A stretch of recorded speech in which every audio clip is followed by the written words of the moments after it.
ዛሬ የምናስሰው በጣም ወሳኝ የሆነን የታሪክ ምዕራፍ ነው። ክርስትና እንዴት ከአንድ ስውር እና ተሰዳጅ ቡድን ተነስታ የዓለም ዋናኛ ሃይማኖት ለመሆን ቻለች? በተለይ በ100 ዓመት ውስጥ ምን ተፈጠረ? ይህ ለውጥ ደግሞ የክርስትናን ዋና ዋና እምነቶች በግልጽ እንድታስቀምጥ እንዴት እንዳስገደዳት አብረን እናያለን።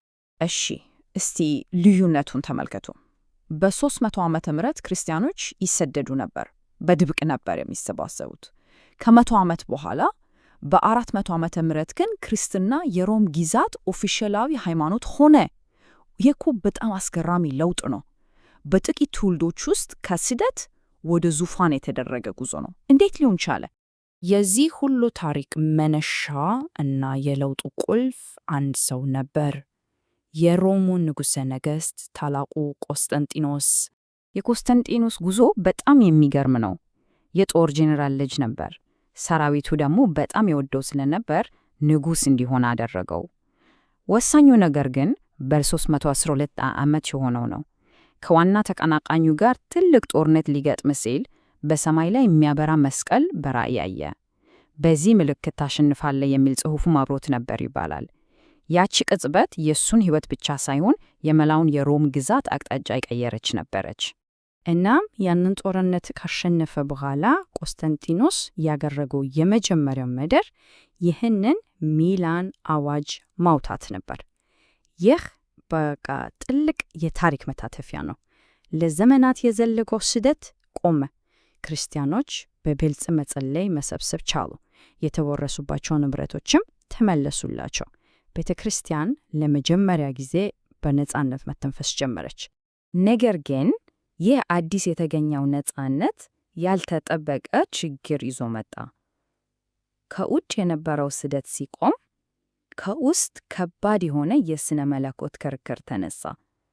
ይህ ክርክር ቤተ ክርስቲያኒቱን ለሁለት ሊከፍላት እስከ መድረስ አስፈራርቶ ነበር። የግጭቱ መነሻ አርዮስ የሚባል በእስክንድርያ ታዋቂ የነበረ ቄስ ነበር። ያስተምር የነበረው ትምህርት በጣም አከራካሪ ሆነ። ምን ነበር ያለው? የእግዚአብሔር ልጅ ኢየሱስ ክርስቶስ ልክ እንደ ሌሎቹ ፍጥረታት በእግዚአብሔር አብ የተፈጠረ ነው እንጂ ከዘላለም የነበረ አምላክ አይደለም የሚል ነበር። ይህ ሐሳብ እንደ ሰደድ እሳት በፍጥነት ተሰራጨ። ዋና የሐሳብ ልዩነት ይሄ ነበር። በአንድ በኩል የአርዮስ ትምህርት ወልድ ፍጡር ነው ይላል። በሌላ በኩል ደግሞ ከሐዋርያት ጀምሮ ሲተላለፍ የነበረው የቤተ ክርስቲያን እምነት ወልድ ከአብ ጋር በባሕሩ አንድ የሆነ አምላክ ነው ይላል። ይህ ቀላል ልዩነት አልነበርም። የክርስትናን መሠረታዊ ማንነት የሚነካ ጥያቄ ነበር። ይሄ ነገር በቤተ ክርስቲያን ግድግዳ ውስጥ ብቻ ተወስኖ አልቀረም። ክርክሩ በጣም ከመጋሉ የተነሳ ጳጳሳት ከጳጳስ፣ ምዕመናን ከምዕመናን ተጋጩ። ጉዳዩ የሃይማኖት ብቻ ሳይሆን የፖለቲካ ቀውስም ሆነ። የመላው የሮም ግዛት አንድነት አደጋ ላይ ወደቀ። በዚህ ጊዜ ነው ንጉሠ ነገሥቱ ጣልቃ መግባት እንዳለበት የተሰማው። እንግዲህ ለዚሁ ሁሉ ቀውስ የተገኘው መፍትሄ በታሪክ ለመጀመሪያ ጊዜ የተደረገ አንድ ቅልጥ ክስተት ነበር።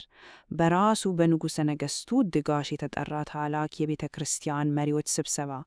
እናም በ325 ዓመት ንጉሠ ነገሥት ቆስጠንጢኖስ በኒቅያ ከተማ ጉባኤ እንዲካሄድ አደረገ። በወቅቱ ከነበሩት የቤተ ክርስቲያን አባቶች አንዱ እንደመሰከረው ከመላው ዓለም የተውጣጡ 318 ሊቃውንት ተሰብስቦ ነበር። ይሄ በታሪክ የመጀመሪያው ዓለም አቀፍ የቤተ ክርስቲያን ጉባኤ ነበር። ቆስጠንጢኖስ ጉባኤውን ሲከፍት የተናገረው ይህን ነበር።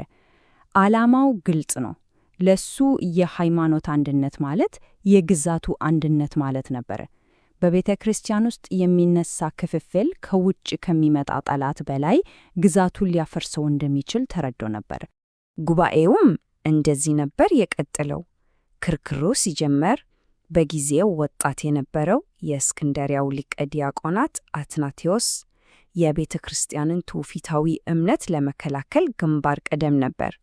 የአርዮስን ትምህርት ከመጽሐፍ ቅዱስ እየጠቀሰ በደንብ ተከራከረ። ከብዙ ክርክር በኋላ አብዛኛው የጉባኤው አባል የአርዮስን ትምህርት ስህተት መሆኑን ተቀበለ። በመጨረሻውም የጋራ እምነታቸውን የሚገልጽ የሃይማኖት መግለጫ ተጻፈ። የጉባኤው ውሳኔ በጣም ግልጽና ጠንካራ ነበረ። የአርዮስ ትምህርት ሐዋርያዊውን እምነት የሚጻረር ክህደት ነው ተብሎ ተወገዘ። እሱን ደግፈው የነበሩት ጥቂት ጳጳሳት ከሀገር እንዲሰደዱ ተወሰነ። ይህ ውሳኔ ለቀጣይ የክርስቲያናዊ አስተምህሮች ሁሉ መሰረት ሆነዋል። የጉባኤን ዓላማ ለመረዳት ይሄ አባባል በጣም ይረዳል። ልክ አንድ ገበሬ ጥሩን ስንዴ ከአረም እንዲለይ፣ የጉባኤውም ዓላማ ትክክለኛውን እምነት ከስህተትና ከባዕድ ትምህርት መለየት ነበረ። አዲስ ነገር መፍጠር ሳይሆን ከጥንት ጀምሮ የነበረውን እምነት ማጽዳት እና በግልጽ ማስቀመጥ። የኒቅያ ጉባኤ ትልቅ ቢሆንም ታሪኩ ግን እዛ ላይ አላበቃም። የክርስቶስን አምላክነት ቢያረጋግጥም ሌሎች ጥያቄዎችን አስነስቷል። ለምሳሌ ስለ መንፈስ ቅዱስ ማንነት። ስለዚህ ሌሎች ጉዳዮችን ለማብራራት ተጨማሪ ጉባኤዎች አስፈልገዋል። ከኒቅያ በኋላ ሁለት ትልቅ ጉባኤዎች ተደርገዋል። አንደኛው በ381 ዓመት በቁስጥንጥንያ የተደረገው ነው። ይህ ጉባኤ መንፈስ ቅዱስ ከአብና ከወልድ ጋር እኩል የሆነ አምላክ ነው ሲል ወሰነ። ሌላኛው ደግሞ በ431 ዓመት በኤፌሶን የተደረገው ሲሆን ይህም ክርስቶስ ፍጹም አምላክና ፍጹም ሰው የሆነ አንድ አካል መሆኑን ለማረጋገጥ አናቱ ቅድስት ማርያም ቲዮቶኮስ ወይም የአምላክ እናት የሚል ስያሜ እንዲኖራት አጽንቷል። ስለዚህ በቃ ሁሉንም አንድ ላይ ስናጣቀለለው የኒቅያ ጉባኤ የክርስቶስን አምላክነት አጸና። የቁስጥንጥንያ ጉባኤ የመንፈስ ቅዱስን አምላክነት አጸና።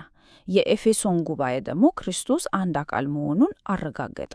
እነዚህ ሶስቱ ጉባኤዎች በጋራ ሆነው ለዛሬ የክርስትና እምነት መሰረት የሆነውን የሥላሴን አስተምህሮ ቀርጸዋል ማለት ነው። የአብ የወልድና የመንፈስ ቅዱስን አንድ አምላክነት ማለት ነው። ይህንን ትንታኔ ስንዘጋ እስቲ ይህንን ጥያቄ እናስብ። ከ1600 ዓመታት በፊት በፖለቲካዊ እና ፍልስፍናዊ ውዝግቦች ውስጥ የተወሰኑ ውሳኔዎች ዛሬ በቢሊዮኖች የሚቆጠሩ ሰዎችን እምነት እና የዓለምን ታሪክ መቅረጽ የቻሉት እንዴት ነው? ይህ ታሪክ ስለ እምነት፣ ስለ ስልጣን እና ስለ እውነት ፍለጋ ምን ሊያስተምረን ይችላል?